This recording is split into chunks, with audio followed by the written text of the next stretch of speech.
સરસ. તો આપણી શાળામાં એક નવતર પ્રયોગ કરવા માટે આપણે જઈ રહ્યા છીએ અને જેનું નામ છે બચત. બરાબર?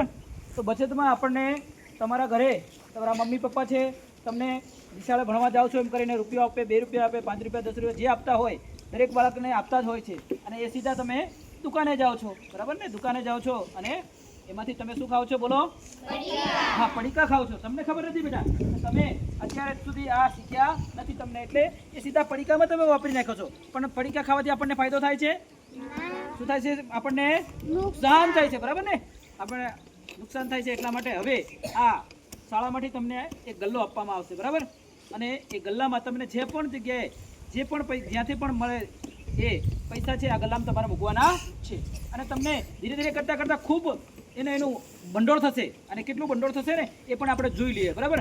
તમે દિવસના ખાલી 5 રૂપિયા, કેટલા રૂપિયા બચાવશો?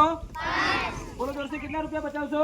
5 રૂપિયા. તમારે એક દિવસના એક બાળક બચાવે તો આપણી શાળામાં 193 બાળકો છે. કેટલા બાળકો છે? 193.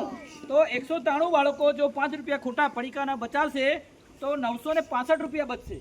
બોલો કેટલા બચશે? એક દિવસના. તો એક મહિનાનો એનો આંકડો થશે, એને ગુણ્યા 30 કરીએ તો 28,950. બોલો તો 28,950 રૂપિયા આપણે એક મહિનામાં જતા રહે છે. બરાબર ને? અને એને ગુણ્યા આપણે 12 મહિના કરીએ, એક વર્ષનો હિસાબ કરીશું તો 3,47,400.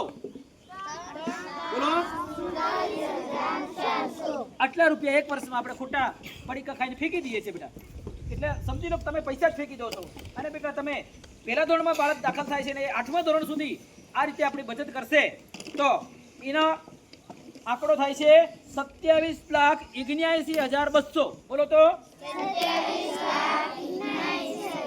200 રૂપિયા જેટલા બચશે. બરાબર? એટલે 8મું ધોરણ પાસ કરો ને તમે ત્યારે 27 લાખ રૂપિયા લઈને જશો. બરાબર ને? એટલી બધી બચત થશે. અને 12મા ધોરણ સુધી તમે બચત કરો ને તો 41,68,800 રૂપિયા. બોલો તો 41,68,800 રૂપિયા ની બચત 12મા ધોરણ પાસ કરો ને ત્યારે તમે આટલી બચત થઈ. રોજના 5 રૂપિયા પ્રમાણે બચત કરશો ને તો હવે તમે બધા બચત કરશો બેટા? અને પડીકા ખાવાને બંધ કરશો ને? ડાયા છોકરાઓ છો, ધન્યવાદ છે તમારે. અને આ 5 રૂપિયા આ રીતે બચત કરવાની છે. બરાબર? અને આવી બચતની ટેવ તમારે અત્યારથી પડશે. આવા સંસ્કાર તમારામાં આવશે તો મોટા થઈ અને તમે ખૂબ સારી એવી બચત કરશો. તમારા પરિવારમાં ખૂબ શાંતિથી તમે રહેશો અને તમે સારું પ્લાનિંગ કરી તમારું જીવન જીવી શકશો. બરાબર ને? તમામનો ખૂબ ખૂબ આભાર. ધન્યવાદ.